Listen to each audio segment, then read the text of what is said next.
26 ta' Awwissu, Santa Eliżabetta Bichier, Verġni, għexet bejn l-1773 sal-1836. Imwielda Leblanc fi Franza, Eliżabetta kienet ġejja minn familja tajba. Hija qaddiet it-tfulija tagħha f'kunvent fi Poitiers.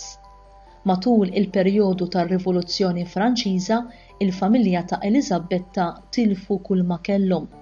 Dan minħabba li r-Repubblikani kienu qed jieħdu proprjetà mingħand in-nobli. Imma din iż-żagħżugħa Franċiża intelligenti ta' 19-il sena studjat il-liġi ħalli tkun tista' tiddefendi il-kawża tal-familja tagħha fil-qorti. Peress li kienet avukata tajba, hija rebħet il-kawża u salvat lill-familja tagħha. Kull ma kien jonqosha kienet li tiżżewweġ lil xi ħadd nobbli bħalha. Imma Eliżabetta ma kellha l-ebda intenzjoni li tiżżewweġ. Fuq wara ta' Santa tal-Madonna hija kitbet dan il-kliem: Jien iddedikajt u ikkonsagrajt lil innifsi lil Ġesu u lil Marija għal dejjem. Wara xi żmien hija daħlet fil-kunvent u saret soru.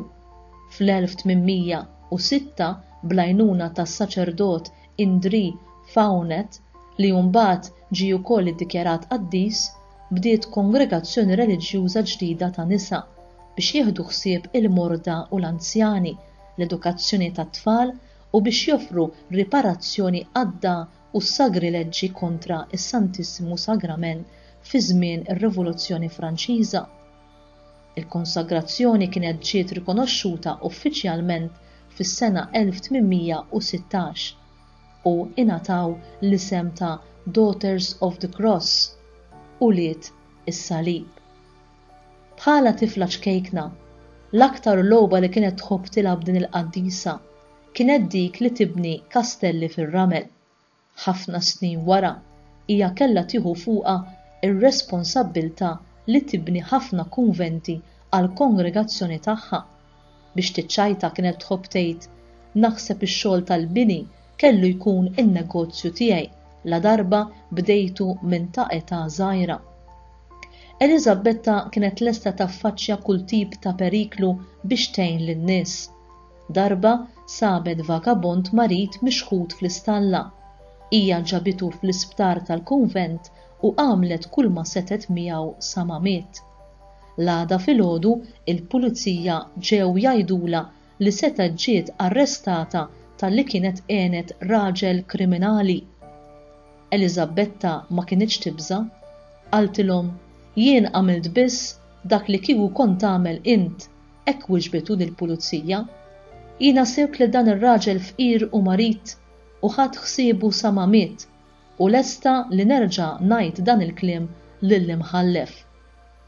Ovvjament, bl-onestà u l-karità tagħha rebħet ir-rispett tan-nies. Kienu jammiraw il-mod ċar u bla tlaqliq li bih kienet dejjem ikollha risposta għal kollox. Sas-sena 1830 Eliżabetta kienet fetħet aktar minn 60 kunvent. Il-ko-fondatur tagħha, is-saċerdot Qaddis Indri Fawnet, miet fis-sena 1834. Hija kitbet lis-sorjiet tagħha: din hi telfa kbira u ta' niked kbir għalina. Imbagħad 4 snin wara, fis-sena 1836, Eliżabetta mardet gravament u wara 10 ijiem ta' sofferenza akuta mietet fis-26 ta' Awwissu. Hija ġiet iddikjarata qaddisa minn Papa Piju XII fis-sena 1947.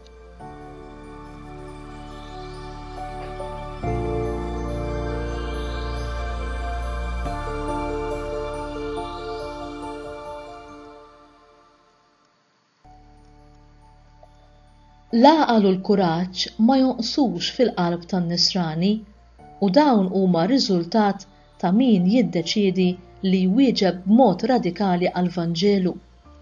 Aħna lkoll imsejħa biex bil-qlubija kollha nkunu fuq in-naħa ta' Kristu li hu preżenti fil-proxmu tagħna mod speċjali f'dawk l-aktar mistmerra, mitlufa u mwarba. Id-dinjità tagħna tansara tinsab fl-inħobbu lil xulxin, anki lil kriminali. Jekk indewquhom xi tfisser il-karità nisranija, inkunu qed nurhom li Alla jinsab preżenti anki fid-dinja imħawda tagħhom u lest biex juri ħnina magħhom jekk dawn ikunu lesti li jilqawha. Forsi jint li qed tara dan il-filmat għandek lil xi ħadd fil-familja jew taf b'xi ħadd li qed jgħix ħajja il-bogħod minn Kristu u t-tagħlim tiegħu. Taf li forsi ilek titlob u tipprova tħobb jew tgħin lil persuna u jista' wkoll li ikkonkludejt li dan kollu għal xejn. Fuq l-eżempju ta' din il-qaddisa li xejn ma żamma milli fidi tkompli tħobb lil kulħadd bla distinzjoni, għamel kuraġġ u kompli poġġi it-tama tiegħek f'Alla fil-waqt li ma tiqafx milli tħobbu f'kull persuna possibbli. Ftakar fuq kollox li it-talb u l-aktar effettiv għax huwa arma moħbija li biha bil-mod il-mulej jibda jeqret il-ħażen minn ġol qlub tan-nies li nitolbu għalihom. Għada niċċelebraw il-festa ta' Santa Monika li nistgħu ngħidu li għexet għal skop wieħed biss, dak li titlob għal konverżjoni ta' bina wistin u tassew wara 30 sena sħaħ tippersebela f'talb umli mimli dmuħ u switta qalb, il-mulej mhux talli rattab il-qalb kisħa u mudlama ta' bina, talli għamel minnu qaddis kbir u kolonna soda fil-knisja tiegħu. U int għandek fidi li Alla jisma' talbek, qed jara l-isforzi tiegħek u sejberikom żgur meta u kif irritu. Se tkompli tippersevera fit-tajjeb b'tama f'Alla li dan mhuwiex kollox għal xejn.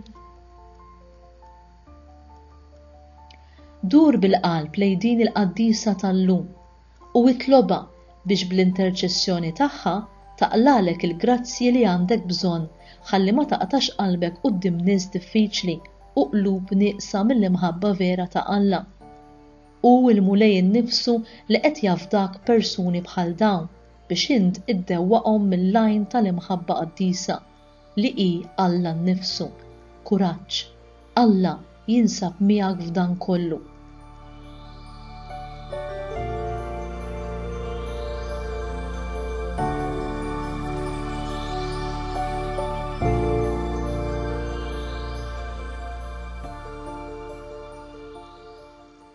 Talba, o Alla, li bil-grazzja tiegħek Eliżabetta Bichier ipperseverat fl-imitazzjoni tagħha ta' Kristu, fqir u umli. Għatina li bl-interċessjoni tagħha għalina aħna ngħixu f'fedeltà il-vokazzjoni tagħna, ħalli naslu għal perfezzjoni li tixtieq tara fina. Nitolbuk dan bi Kristu Sidna. Amen.